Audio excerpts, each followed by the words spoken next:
Good morning.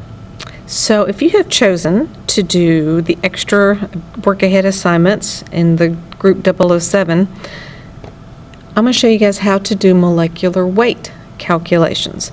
In order to do this, you need two things: calculator and periodic table. Why do you need the periodic table? Because we are going to be using the atomic masses of each element in a formula to determine the total formula mass. Now some of these numbers go several decimal places. Let's just all agree to go to 2 decimal places, unless of course it's something like sodium. We can just round that to 23. But otherwise, something like copper, you should be putting 63.55, not 64, not 63. Okay? So with that in mind, let me show you how to do molecular weight calculations. We sometimes call this molar mass, and we sometimes call this formula mass or formula weight. It's all the same thing. So for example, I'm going to start with something easy: water. To get water's formula mass, all you have to do is add up 2 hydrogens and 1 oxygen's masses. So I look on the periodic table. Take a moment, look on the periodic table.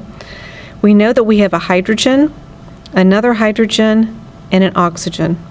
So all I do is I add each one of these up, and there it is. That's the formula mass of water. In case you're wondering to know what the units are, they're grams per mole. The mole comes later. I'll talk more about that. But that is the unit or units for molar mass. Let's try something harder with like parentheses. Let's try Cu3PO4 2. That's a lot of numbers. So what that means is we have 3 coppers. The 2 applies to the inside of the parentheses, 2 phosphorus, and I'm going to multiply 4 times 2, and I'm going to have 8 oxygens. I don't want to write 8 times, okay? So I'm just going to add these up.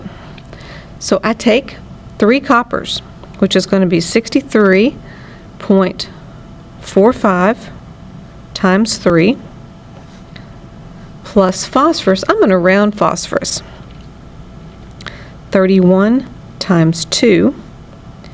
And of course we can round oxygen. So that's 3 copper masses, 2 phosphorus masses, and 8 oxygen masses. Let's add up all these together.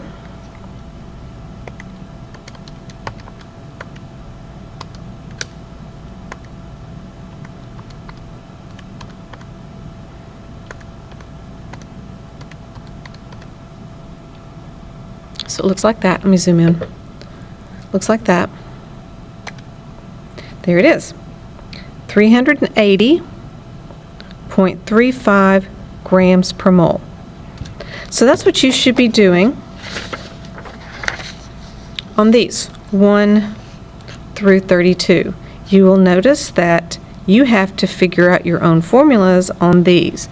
Now we are doing a lesson very similar to this come Thursday first period, or it could be Wednesday even block, and I'll go into more detail if you want to wait. But if you want to complete this assignment ahead of time, be my guest. You just have to be able to write those formulas. By the way, ferrous, that's iron, and you may not be able to see what that iron is, so I'm just going to have you look it up. Ferrous is an old name. There was ferrous for one kind of iron and ferric for another kind of iron. So I'll just have you look up what ferrous stands for, okay? And of course you can write on this paper, but you need to show your work. So you might just want to do this on notebook paper. It's totally up to you. I want to see the work. Don't just throw down the number on this. All right, I hope this was helpful. If you have any questions about specifics on this paper, just come see me.